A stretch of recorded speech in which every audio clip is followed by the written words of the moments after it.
살아계신 우리 하나님을 찬양합니다.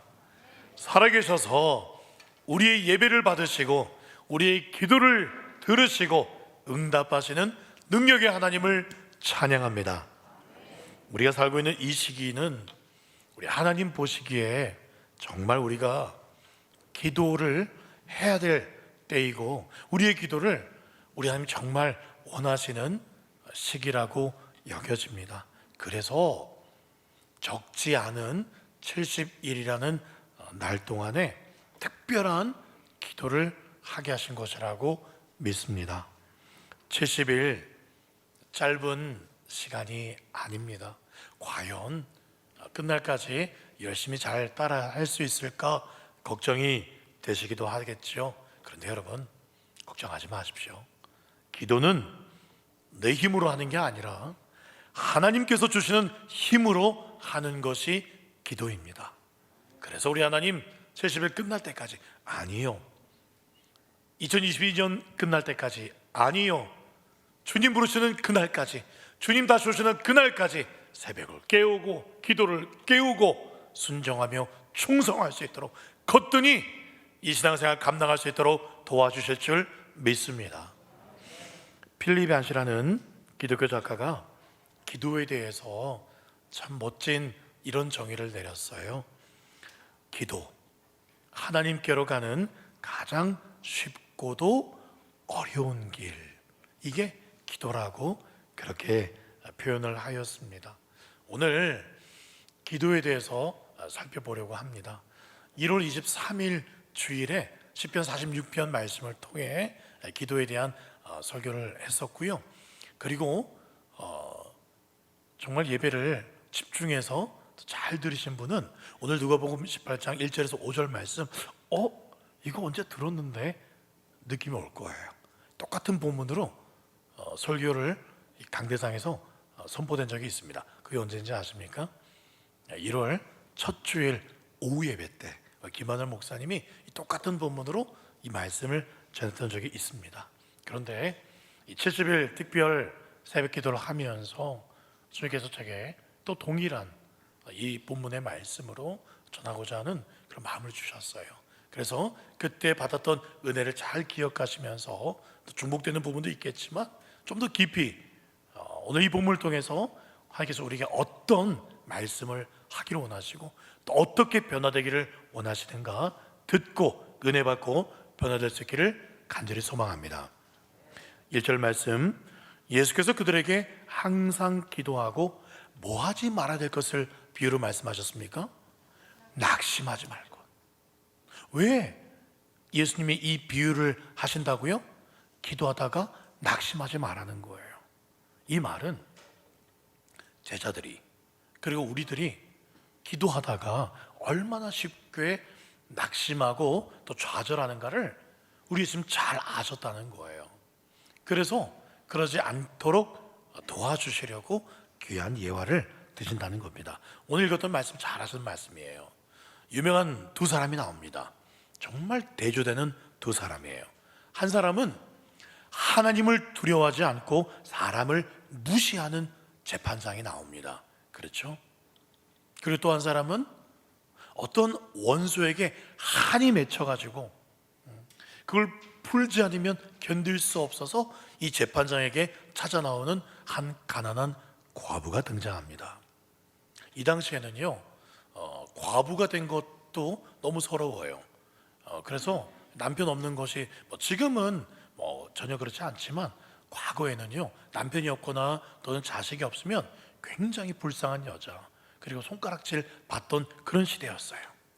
그래서 이 과부는 과부가 된 것도 서러운데 가난한 것도 서러운데 한 맺힌 일까지 겹쳐가지고 정말 불쌍하고 가련한 그런 여인이었습니다.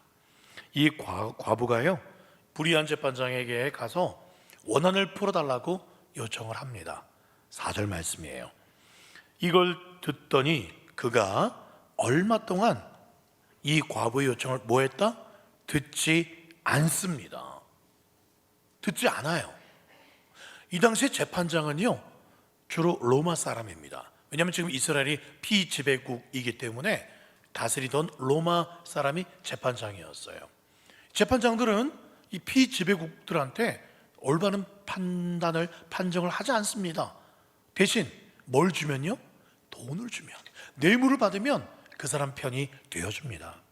그런데 이 과부를 보니까 소송을 걸긴 걸었는데 이 재판장에게 전혀 뇌물을 주지 않아요. 그리고 전혀 도움이 될 것 같지 않습니다. 그러니까 안 들어요. 얼마 동안 듣지 않았습니다. 그런데 반전이 일어나요. 5절 말씀, 이 과부가 나를 번거롭게 하니 내가 그 원한을 풀어주리라. 그렇지 않으면 늘 와서 나를 괴롭게 하리라. 이런 반전이 일어납니다. 이 재판장이 과부를요 불쌍해서 도와줍니까?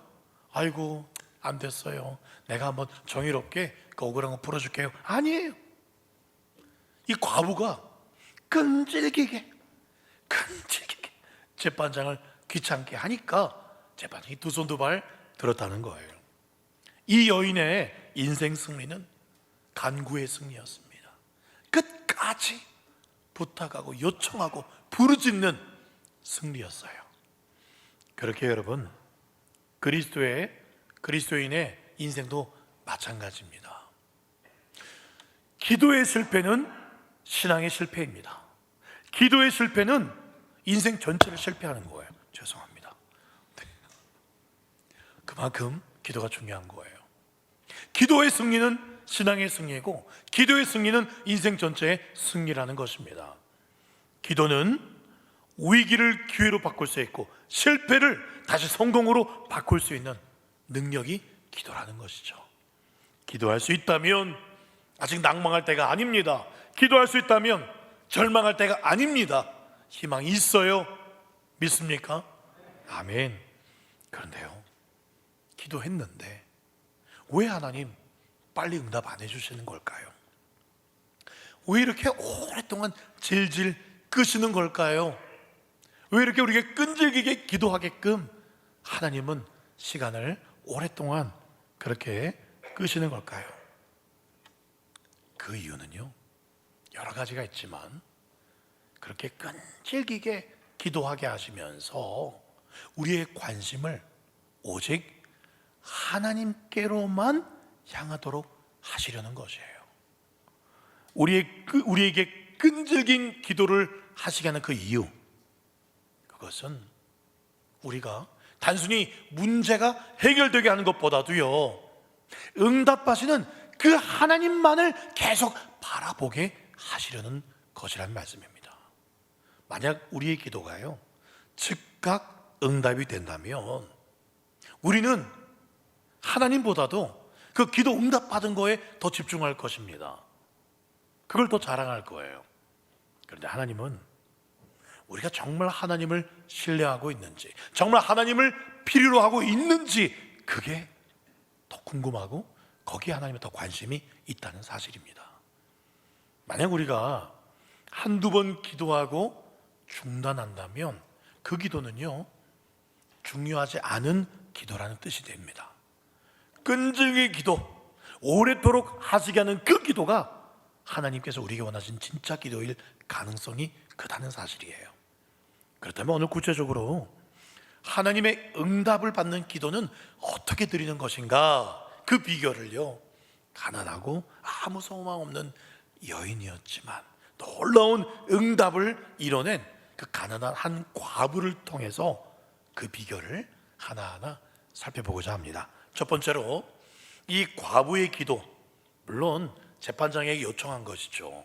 그걸 기도라고 표현해 보겠습니다. 간구라고 말씀드리겠습니다. 이 과부의 기도, 간구는 구체적인 소원이 있는 그런 간구 기도였어요. 이런 말이 있습니다. 소원을 소유한 사람이 그 소원을 성취할 수가 있다라는 거예요. 아무것도 기대하지 않고 꿈꾸지 않는 사람은 아무것도 그 사람에게 이루어지지 않습니다. 이 과부에게는 소원이 있었습니다. 그 소원은 자기에게 원수가 되는 그 사람이 이유 없이 억울하게 한 맺히게 한 거, 그거 푸는 거, 그 원한만 풀면 된다는 거예요. 돈, 뭐 다른 거 필요 없습니다. 제발 내 마음에 쌓이는 이 억울함, 이 원한 좀 풀어달라는 거, 그 한 가지 분명한 소원이 있었어요. 근데 여러분, 이 과부가요, 아주 지혜로운 과부였습니다. 이 재판장 로마 사람이에요. 높은 사람입니다. 그 사람 귀찮게 했다가는 어이구 아주 건방지게 나를 귀찮게 감옥에 가도 그럴 수 있어요. 그런데 이 재판장에 그렇게 매달릴 정도로 보통 여인이 아니었습니다. 아주 강단이 있는 그런 여인이었어요. 그런 여인이라면 이 재판장에게 위험을 무릅쓰지 말고요, 그렇게 뚝심 있고 담대함이 있다면 그 원수에게 찾아가서 멱살을 잡든지 머리끄댕이를 잡든지 그렇게 싸우거나 하면 될 것이에요. 근데 그렇게 하지 않았어요. 어떻게 합니까? 그 원수에 대한 원한을 자기가 직접 스스로 해결하지 않고 재판장에게 나아갔다는 거예요. 자기가 직접 원수랑 싸워봤다가는 그 원수가 가만히 있지 않을 거거든요. 그랬다가는 결코 원한을 풀 수가 없습니다. 더 높은 사람, 그걸 실제로 갚아줄 수 있는 그 사람에게 나아간 거예요. 이것이 바로 기도의 지혜입니다. 우리도요, 우리의 구체적인 그 소원을 풀어줄 수 있는 능력 있는 분에게 나아가야 된다는 것입니다. 아무에게나 찾아가서 구한다고 해서 우리 문제가 해결되지가 않습니다. 우리의 문제를 능히 해결해 줄 수 있는 그분에게 찾아가야 된다는 말씀입니다. 제가 예전에요, 버스 정류장에서 제 가방을 잃어버린 적이 있습니다. 좀 오래된 일인데요, 그 가방 안에는 그때도 노트북이 있었고요, 그때는 이런 스마트폰이 아주 잘 나온 게 아니었기 때문에 디지털 카메라도 가방에 있었고요, 필통도 있었고 중요한 게 그 가방 안에 많이 들어있었어요. 그런데 그 버스 정류장 그 옆에 슈퍼마켓이 있었거든요. 그래서 시골 동네였기 때문에 그 평상이 있었어요.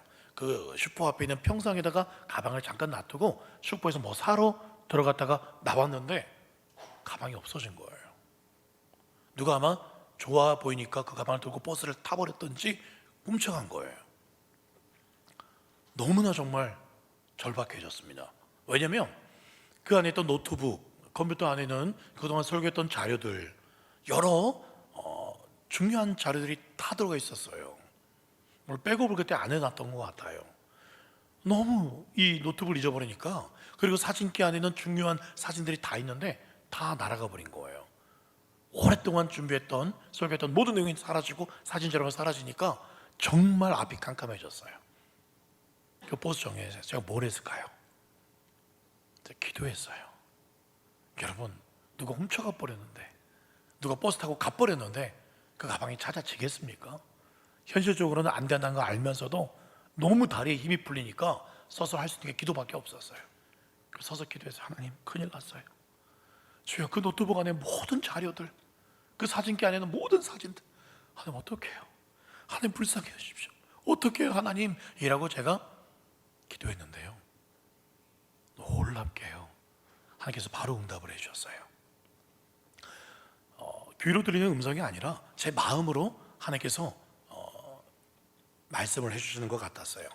뭐라고 말씀하셨냐면, 성진아, 너는 지금 꿈을 꾸고 있어. 꿈이었어요. 그게 꿈이었습니다. 네. 꿈속에 너무 리얼하니까 제 꿈인 줄 몰랐잖아요. 근데 꿈속에서 제가 기도한 거예요. 너무 허탈하시나요? 죄송합니다. 네. 안 되기를 바랬나요? 그랬는데 꿈속에서 제가 기도했고 하나님께서 꿈속에서 제게 마음이 응답하셨어요. 성진아, 넌 지금 꿈을 꾸고 있어. 눈을 떠보렴. 저는 잊을 수 없는 그 꿈이었습니다. 그리고 제가 그 전날에 잠을 잘 때 너무 그때 피곤해가지고요, 가방을 대충 던져두고 바로 그냥 잠들었어요. 근데 꿈속에서 정말 저는 분명히 기억합니다. 성진아, 네 꿈을 깨면 네 머리맡에 가방이 있을 거야. 그런 분명한 마음의 말씀을 해주셨어요. 그래서 제가 꿈속에서 이렇게 억지로 꿈을 깨려고 하면 깨지잖아요. 그래서 억지로 막 눈을 뜨고 땡겨 떠졌어요. 할렐루야! 꿈이었어요. 그리고 정말 제가 어디를 쳐다봤을까요? 얼른 누워있다가 돌이켜서 일어나서 어디를 쳐다봤겠어요? 머리맡을 쳐다봤습니다. 가방이 있었을까요? 없었을까요? 있었어요. 제가 바로 무릎 꿇고 눈물이 나왔어요. 물론 안 잊어버린 것도 감사했겠지만 정말 나의 무의식의 세계, 나의 꿈속에서조차 응답하시는 무소부지하신 하나님, 전지전능하신 그 하나님 때문에 제가 그 자리에서 감사 찬송을 올려드렸습니다. 여러분, 여러분의 하나님은 여러분의 꿈속에서도 응답하시고 여러분의 무의식 세계 속에서도 혹은 중환자실에 있는 그 혼수 상태 속에서도 하나님은 말씀하시고 만나주시고 응답하시는 전능하신 우리 하나님을 신뢰하시기를 소망합니다. 두 번째 기도응답의 비밀은 믿음의 기도입니다. 그래요. 제가 가상의 예를 한번 들어보겠습니다. 어느 날 비가 이렇게 쏟아지는데, 근데 제가 창문 밖을, 교회에서 목양질에서 창문 밖을 쳐다보니까 한 성도님이 우산이 없어서 그렇게 갈팡질팡하는 성도님을 봤다고 쳐요. 그래서 제가 그 창문 밖으로, 성도님 제가 내려가서 제 차로 모셔드릴게요, 조금만 기다리세요 하고 제가 얼른 내려가서 1층에 제 차를 타고 그 성도님한테 딱 갔는데 성도님이 사라져 버렸어요. 어디 가셨나? 제가 차로 이게 좀 나가니까 성도님 비를 맞고 걸어가고 계시는 거예요. 그래서 제가 묻습니다. 성도님, 아니 왜 제가 온다 그랬는데 왜 비 맞고 이렇게 걸어가시냐고 물었을 때 그분이 이렇게 말을 합니다. 설마 목사님이 정말 저를 태우실 줄 몰랐어요. 그렇게 믿을 만한 목사님인 줄 몰랐어요 라고 그렇게 말을 한다면, 그렇게 말을 한다면 제 심정이 어떻겠습니까? 야, 나를 뭘로 보시고 목사 말도 안 믿고 사직서를 쓸 땐가, 뭐 그런 생각을 할 수도 있겠죠. 하나님도 마찬가지 아닐까요? 독생자를 십자가에 내어주시기까지 우리를 사랑해 주신 그 하나님께 내 기도 하나조차 그 하나님이 들어주시지 못할 거라고 그렇게 우리가 생각하고 그렇게 하나님을 생각한다면, 여긴다면 하나님 마음에 얼마나 슬프시겠어요. 내가 그거 하나 못 들어주겠냐? 근데 그거 못 기다리고 그렇게 네 맘대로 하냐? 여러분, 기도하지 않는 사람은요, 기도가 힘들어서 기도하지 않는 게 아닙니다. 기도하지 않는 사람은요, 응답될 거라고 진짜 믿지 않기 때문에 기도 안 하는 거예요.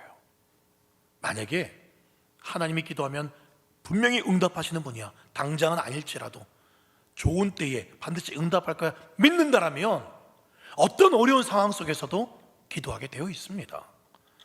기도보다도 더 쉽고 더 간단하고 하나님의 놀라운 은혜 받는 방법이 없잖아요. 오남 맺힌 이 과부는요, 재판장이 언젠가는 자신의 문제를 분명히 해결해 줄 거라고 믿었어요. 재판장의 능력을 믿었습니다. 자신이 끈질기게 요청하면 분명히 도와줄 거라고 이 과부는 믿었습니다. 7절이에요. 예수님이 하고 싶은 말은 이겁니다. 하물며 하나님께서 그 밤낮 부르짖는 택하신 자들의 원한을 풀어주지 아니하시겠느냐? 그들에게 오래 참으시겠느냐? 재판장과 이 과부는 아무 사이도 아닙니다. 귀찮은 존재일 뿐이에요.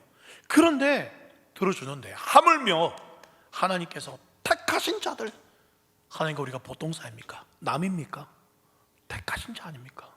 예수 그리스도를 내어주기까지 우리 택한 자 아니에요. 그 원한을, 우리의 기도를 들어주지 않겠냐는 거예요. 8절, 내가 너희에게는 속히 그 원한을 풀어주시리라. 이 말씀을 붙잡기를 바랍니다. 저 이렇게 말씀하셨죠. 이 말씀에 주님 책임지십시오 라면서 여러분 기도하십시오. 가장 강력한 기도는 말씀 붙잡고 말씀에 근거하여 기도하는 거예요. 이 말씀 여러분 붙잡으십시오. 믿음의 기도는 역사하는 힘이 큽니다. 하나님은요, 믿음으로 기도하는 사람에게 유독 약하십니다. 하나님을 전적으로 믿고 신뢰하는 그 사람에게는 하나님은 엄청난 책임감을 느끼세요. 그 사람이 부끄러움을 당치 않도록 반드시 책임지시는 하나님이십니다.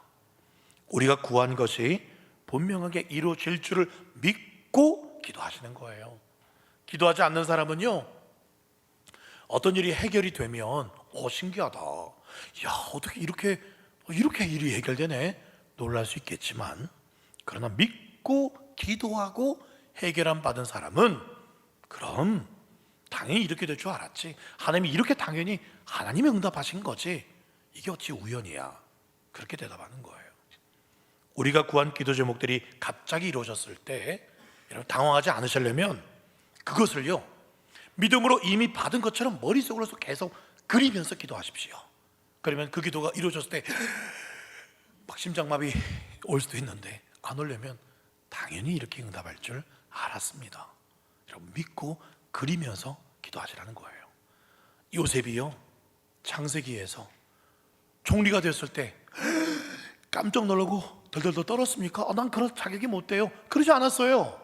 요셉은 너무 자연스럽게 총리가 되었고 그 모든 난관들을 다 해결했고 아주 자연스럽게 그런 위기를, 나라와 전 세계를 구했습니다. 어떻게 그게 가능했습니까? 요셉은 하나님이 이미 보여주신 그 꿈을 이루어줄 줄 계속 믿으면서 기도하면서 왔기 때문에 총리가 되어도 당황하지 않았어요. 예전에 그런 유행가 있었죠. 당황하셨어요, 뭐 그렇게 하면서. 그렇게 당황하지 말라는 유행어도 있는데, 여러분 그렇게 당황하지 않으려면 믿고 계속 기도하면서 나아가십시오. 그럼 그 일이 어떻게 이런 일이 벌어졌지 놀라지 않고, 하나님이 당연히 하신 일입니다, 하나님이 하신 일입니다 라고 찬양할 수 있을 줄 믿습니다. 마가복음 11장 24절, 그러므로 내가 너에게 말하노니 무엇이든지 기도하고 구하는 것은 뭐한 줄로? 받은 줄로 믿으라. 그리하면 너에게 어떻게 되리라? 그대로 되리라. 아멘. 아멘. 세 번째로 결단하는 기도입니다. 과부는 이 재판장에게 거절을 당했어요. 나올 때 아휴, 이제 어떻게 하냐, 이 사람도 나를 포기하는데, 그렇게 하지 않았어요. 다시 결단했습니다. 더 이상 나는 이 억울한 인생 살지 않겠다. 응답해 주면 좋고 그렇지 않으면 어쩔 수 없고가 아니었습니다. 난 여기서 절대 포기 못해. 그렇게 이 과부는 끝까지 내가 이걸 간구하리라 결단을 하였습니다. 제가 어떤 간증을 하나 들었습니다. 그 간증은 저희 교회 간증은 아니고요, 타 교회 간증인데, 한 목사님이 그 교회 성도를 위해서 기도를 해줬습니다. 그런데 그 성도님이 암 말기였어요. 이제 병원에서는 준비하라고 했습니다. 그런데 이 목사님이 가셔서 그 성도를 위해서 기도를 해주는데, 이제 그냥 평안하게 주님 또 저 천성 바라보게 해달라고 그렇게 기도했는데, 이 병자는, 그 성도는 오히려 그 목사님께서 그렇게 기도하시면서 나을 거라는 믿음을 가지고 그 기도를 받았다고 합니다. 그리고는 이제 며칠 남지 않았다고 병원에서 그랬는데, 이 환자가, 성도님이 이 목사님 열흘 뒤에 또 불러요. 목사님 나을 것 같아요, 기도해 주세요. 지금 점점 복수는 더 차고 이런데, 이 목사님은 그냥 또 대충 기도를 해줬다 그래요. 그런데 이 성도님이 하도 믿음이 좋으니까 계속 목사님 보고 와서 매일같이 기도해달라고 하니까, 이거 불가능한데, 병원에서 이제 끝났다고 하는데 아무리 봐도 복수는 찾고, 그런데 이 성도는 믿음이 있고, 이 목사님이 안 되겠다 싶어서 이 성도님께 안 갔어요. 왜냐하면 이 성도가요, 나을 거라는 믿음을 가지고 병원에서 기다리니까 집으로 와버린 거예요. 집으로 와버려서 하나님 나을 거라고 기다린 겁니다. 그래서 이 성도님이 또 목사님께 전화를 합니다. 목사님 저를 위해서 기도해달라고. 이제 마지막인 줄 알고 목사님이 이 성도에게 간날 정말 거짓말처럼 복수가 다 빠지고 병원에서 검사를 했더니 깨끗이 나아버린 거예요. 이 목사님이, 그때 그 담임 목사님이 너무 놀래가지고 자기는 믿음으로 기도 안 했는데, 그 성도가 그 목사님의 몇 마디, 그냥 희망적인 몇 마디의 기도를 믿음으로 붙잡고 했더니, 그래서 병원에서 지금도요, 제가 가까운 교회 아는 목사님 교회인데, 병원에서 기적이라고, 이런 일이 일어날 수 없다라고 하는 이야기를 들었습니다. 수많은 병자를 치유했던 어떤 목사님의 간증을 들었는데, 그 치유받는 사람들의 공통점이 있다고 합니다.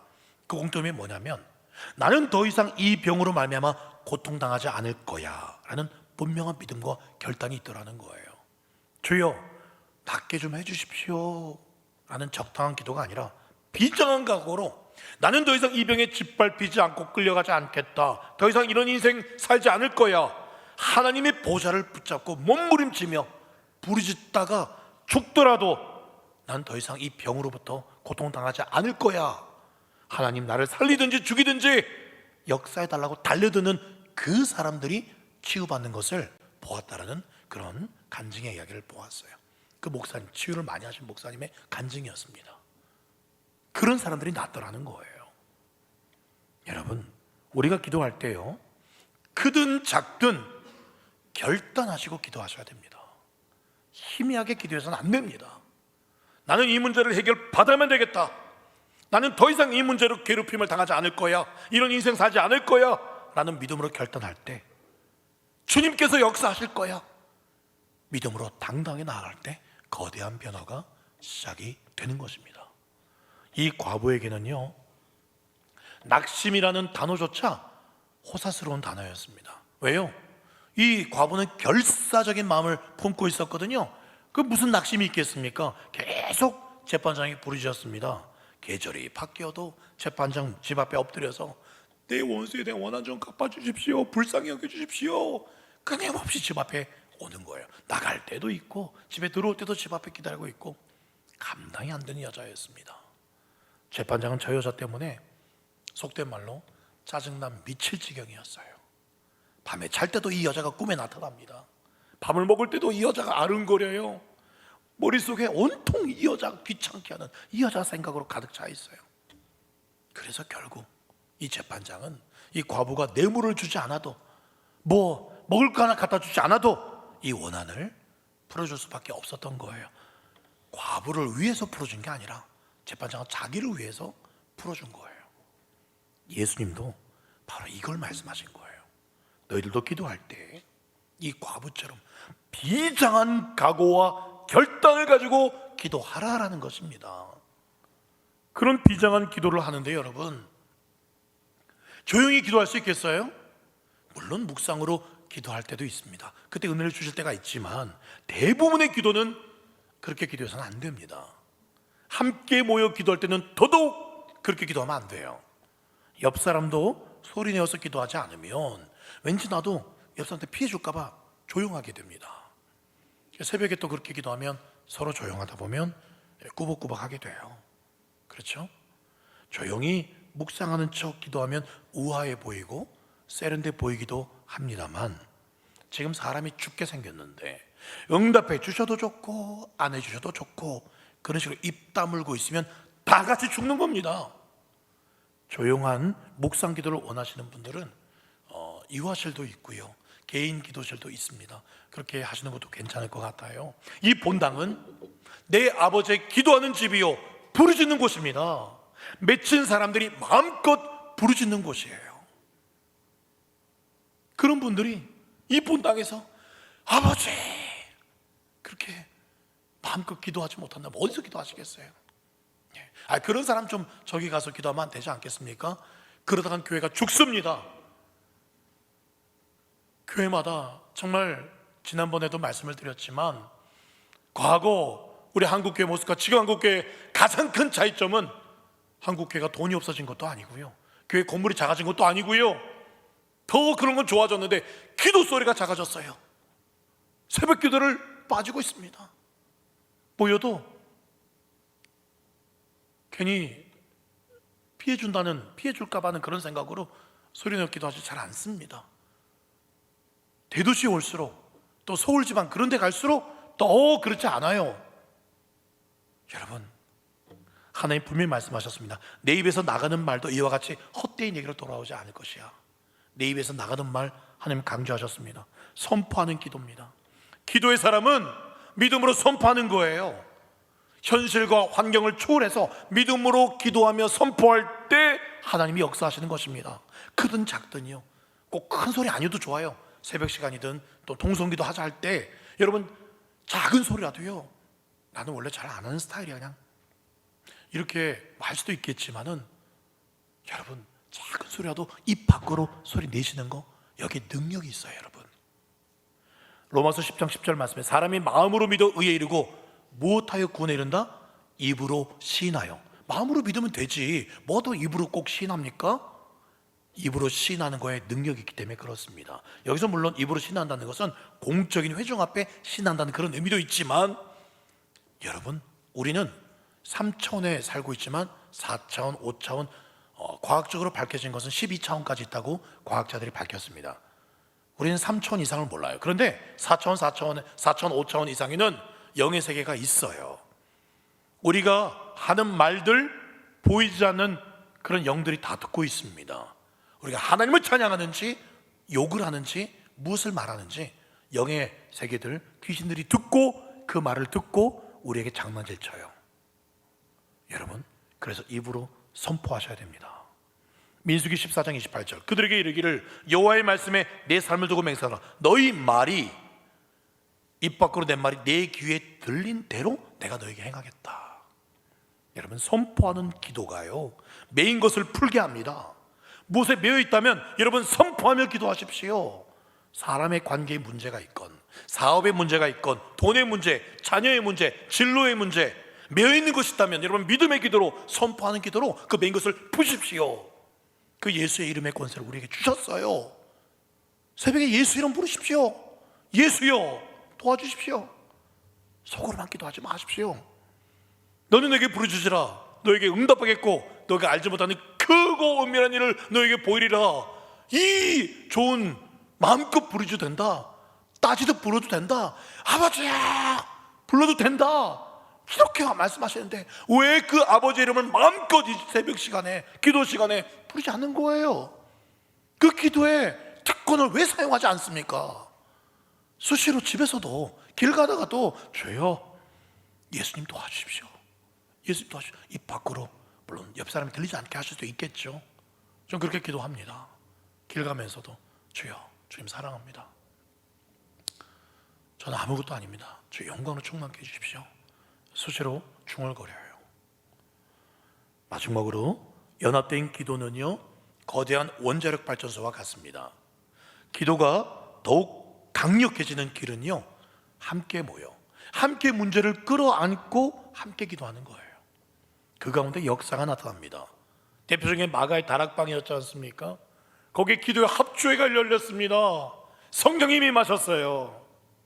지금도 우리에게 임하신 그 성령님은 우리가 함께 모여 마가의 다락방처럼 기도 합주회, 큰 소리 작은 소리, 또 기도하다가 누구는 찬양을 부를 수도 있고요, 여러 모양으로 그렇게 기도 합주회를 할 때에 우리 안에 임하신 성령님은 더욱 충만하게 임하실 줄 믿습니다.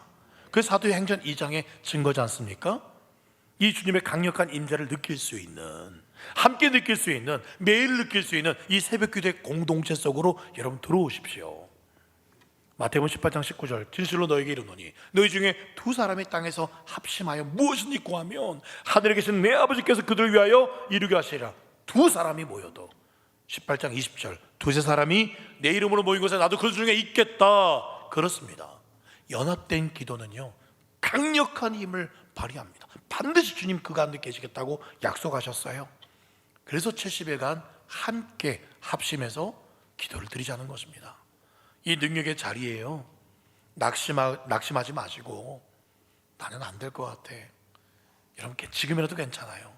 지금이라도 함께 오셔서 여러분 한번 도전해 보십시오. 몇 번 빠졌다고 아유 역시 난 안 돼, 이제 작심삼일 여기까지만 해도 대단한 거야, 포기하지 마십시오. 끝까지 기도하십시다. 언제까지요? 주님 앞에 70일을 작정한 그날까지. 언제까지요? 주님께서 응답하실 그때까지요. 잊지 마십시오. 우리가 기도해야 될 가장 중요한 사실 한 가지가 8절 끝에 나옵니다. 8절 끝에 그러나 인자가 올 때에 세상에서 믿음을 보겠느냐. 무슨 말입니까? 우리 주님 다시 오시는 그날까지 우리의 믿음을 잘 지키려면 뭐 해야 된다? 기도해야 된다. 그러므로 마지막 시대를 살고 있는 우리는 이 기도가 우리의 필요를 위해서 구하기만 하는 그 정도가 아니라 이 타락한 시대에 이 믿음을 지키기 위해서는 반드시 기도해야 된다는 이 말씀이에요. 사랑하는 여러분, 말씀을 맺도록 하겠습니다. 사회적 환경이 나아지면 우리의 이런 어려움들이 해결이 될까요? 우리의 환경이 우리에게 응답을 해줄 수 있을까요? 응답은 하나님께로부터만 나오는 것이에요. 하나님은 모든 것을 하실 수가 있습니다. 수고하고 무거운 짐진 자들아 내게로 오라, 내가 너희를 쉬게 하리라 약속하신 그 주님은 그 약속을 반드시 지키시는 전능하신 하나님이십니다. 한국전쟁으로 나라 전체가 풍전등화 같은 위기에 처했을 때, 그때 중공군과 북한군이 그렇게 여기 남쪽 오른쪽 끄트머리까지 쳐들어왔잖아요. 부산과 울산 조금밖에 안 남았어요. 그때 부산 초량교회에서요, 초교파적으로, 물론 교단이 많이 있었던 건 아니지만 그때 군소 감리교, 장로교 그런 거 할 것 없이 모여서 초량교회에서 밤낮으로 기도를 드렸다고 합니다. 어떻게 되었습니까?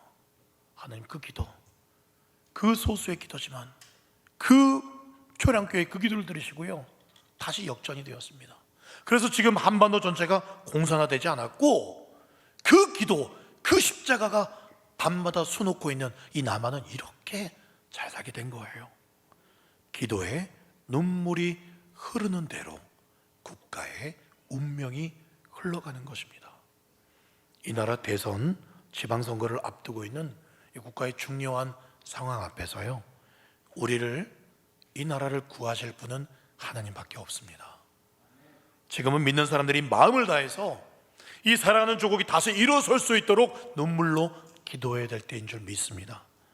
정치적인 혼란스러움, 코로나로 인한 경제적인 어려움이라는 이런 홍해 앞에 서 있는 우리와 이 국가를 위해서 전심으로 기도의 힘을 모아야 할 때인 줄 믿습니다. 그리할 때 우리 하나님 오늘 약속하신 것처럼 그렇게 비장각으로 70일 동안, 아니요, 70일만 그렇게 되겠습니까? 기도 제목이 어디 한두 개입니까? 우리 아까 우리 장로님이 기도하신 것처럼 노년이 되어서도 이 세상의 현실이 우리의 어깨를 짓누르고 있습니다. 우리 자녀들 문제, 손주들 문제, 또 친구들 문제, 우리 교회 문제, 우리는 평생 기도해야 됩니다. 여러분, 반드시 오늘 말씀 의지해서 주여, 이 과부처럼 우리도 흉내 내볼 테니 불의한 재판관도 응답하신다면 하물며 우리 하나님 응답하시겠다 약속하셨지요. 우리 가정 살려주십시오. 우리 자녀들 살려주십시오. 내 몸에 있는 약함들, 병들 고쳐주십시오. 이런 비장하게 기도해 보십시오. 우리 하나님 왜 안 들어주시겠습니까? 기도 안 하니까 안 들어주시는 거죠. 우리 하나님, 우리의 눈물을 닦아주시고 새 일, 새 역사를 일으키실 줄 믿습니다. 이 시간 함께 기도하시겠습니다. 같이 한번 기도하실 때요, 주여, 이번 70일 합심 기도를 통해서 타락한 세상 풍조와 악한 사상, 이념, 가치관들이 이 한반도에서 떠나가게 하여 주시옵소서. 기도하십시다. 하늘로부터 하나님의 의의 다림줄이 내려와서 악한 모든 것들 심판받고 새일, 새 역사를 일으켜 주옵소서. 원컨대 주여, 하늘을 가르고 강림하셔서 우리에게 은혜의 장마비, 성령의 담비를 내려달라고 우리 다 같이 주님의 이름 한번 부르고 기도하겠습니다. 주여, 하나님 기도합니다. 아버지여, 하나님 오늘 이 과부도 하나님 그렇게 메어 달리고 끝까지 믿고 구했을 때 그 능력 없는 불의한 재판관도 그 억울함을 풀어주었는데 능력 많으신 우리 하나님이 왜 우리의 기도를 들어주지 않겠냐고, 끈질기게 기도하라고, 그렇게 간절하게 기도하라고, 비장한 마음으로 기도하라고 말씀하고 있습니다. 하나님 이제 대충 기도하지 않겠습니다. 희미하게 기도하지 않겠습니다. 하나님 믿음 없는 기도하지 않겠습니다. 믿고 응답하실 줄 믿고 들으실 줄 믿고 기도하겠습니다. 담대하게 기도하겠습니다. 부르짖겠습니다. 예수의 이름을 사용하겠습니다. 그 권세를 쓰겠습니다. 하나님 입술 밖으로 선포하는 기도하게 하여 주시옵소서. 하나님 구하는 기도하게 하여 주시옵소서. 부르짖는 기도하게 하여 주시옵소서. 아버지를 아버지라고 크게 외치며 이 기도의 집에서 하나님께 우리 온 성도가 연합하여 기도할 때에 하나님 우리의 문제들을 풀어주시고 우리 교회를 살려주시고 이 남목, 울산, 이 나라 하나님 대한민국을 새롭게 하여 주시옵소서. 우리를 긍휼히 여겨 주시옵소서. 감사하고 이 말씀대로 그 약속대로 지키실 예수님의 이름으로 기도 올리옵나이다. 아멘. 찬송가 365장 찬양하시겠습니다.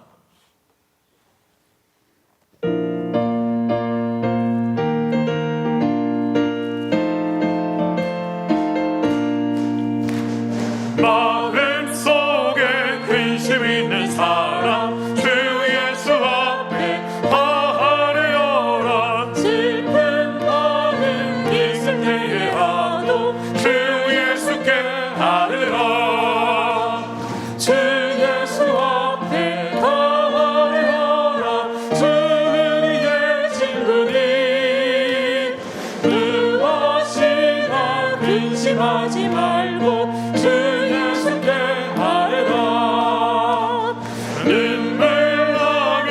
기쁜 한숨 쉴 때 주 예수 앞에 다하려라. 은밀한 죄 내게 있더라도 주 예수께 아뢰라.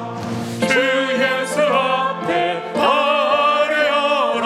주 우리의 친구니 무엇이나 근심하지 말고 주 예수께 아뢰라. 있을 때 주 예수 앞에 아뢰어라. 내일을 염려하지 말고 주 예수께 아뢰라. 주 예수 앞에 아뢰어라. 주 우리의 친구니 무엇이나 근심하지 말고 주 예수께 아뢰라.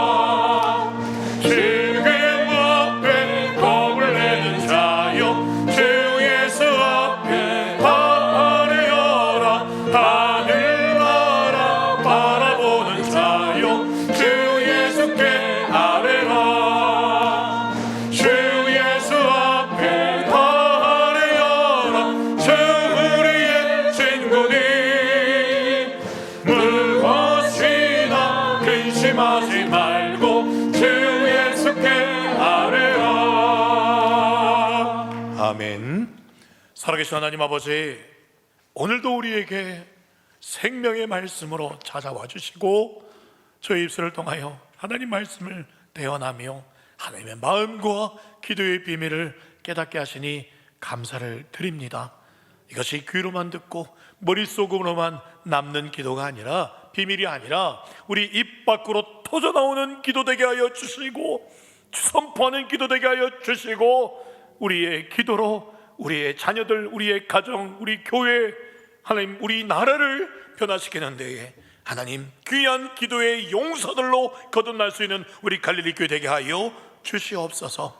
하나님 묵상으로 기도할 때에도 주님 찾아오실 것이지만 우리가 70일 동안 함께 모여 새벽을 깨워 큰 음악을 틀고 옆 사람의 소리가 들리지 않도록 음악을 크게 들고 그렇게 기도할 때에 하나님 우리 기도의 체질을 바꾸게 하여 주옵소서. 속으로만 기도했다면 이제 예수 이름 사용하고 그 권세를 사용하여 작은 소리라도 점점 선포하며 기도할 때에 우리가 선포된 그 기도대로 너희 입 밖에 내 귀에 들린 대로 주님 응답하겠다 약속하신 것 들어 응답하여 주시옵소서. 놀라운 기적의 주인공들, 하나님의 살아계신 간증들을 마음껏 자랑할 수 있는 주의 백성들 되게 도와 주옵소서. 드린 예물 기뻐받아 주시옵소서. 흠양하여 주시옵소서. 여기 단순히 돈만 들어가는 것이 아니라 우리 온 마음과 인생까지 드리기를 원합니다. 더 많은 것 드리기를 원하지만 주님, 어려운 형편 가운데 있는 성도들 있습니다. 아시오니 불쌍히 계시고 그 가정경제 형편 주여 열어주시고 풀어주시고 메인 것들이 묶인 것이 열려서 하나님 정말 충성스럽게 주님 사랑하고 주님 말씀대로 순종한 자에게 흔들어 넘치도록 부어주는 복을 경험하게 하여 주옵소서. 병상 가운데 있는 성도들 인터넷으로 여의치 않아 특별한 상황 가운데 또 영상 온라인으로 드리는 성도들이 있습니다. 주여 아시오니 찾아가시고 위로하여 주시고 낫게 하여 주시고 주님 또 은혜가 된다면 때가 된다면 이제 용기 내어 이 자리에 함께 나와 주님을 찬양할 수 있도록 은혜 허락하여 주시옵소서. 지금은 주 예수 그리스도의 은혜와 그 예수 그리스도를 이 땅에 내려주신 말로 할 수 없는 하나님의 사랑과 성령님의 함께 하시고 충만케 하시고 교통하심이 이제 기도의 용사가 되어 마음껏 예수의 이름 사용하며 그 권세 사용하며 선포하며 부르짖으며 하나님의 그 응답을 간절히 소망하며 기도하기를 소망하는 우리 주의 백성들, 갈릴리 교회 성도들 머리머리 위에, 우리 언약의 자녀들 위에, 우리 모든 생업과 또 타지에 있는 주의 자녀들 위해 지금부터 영원토록 함께 있을지어다. 아멘.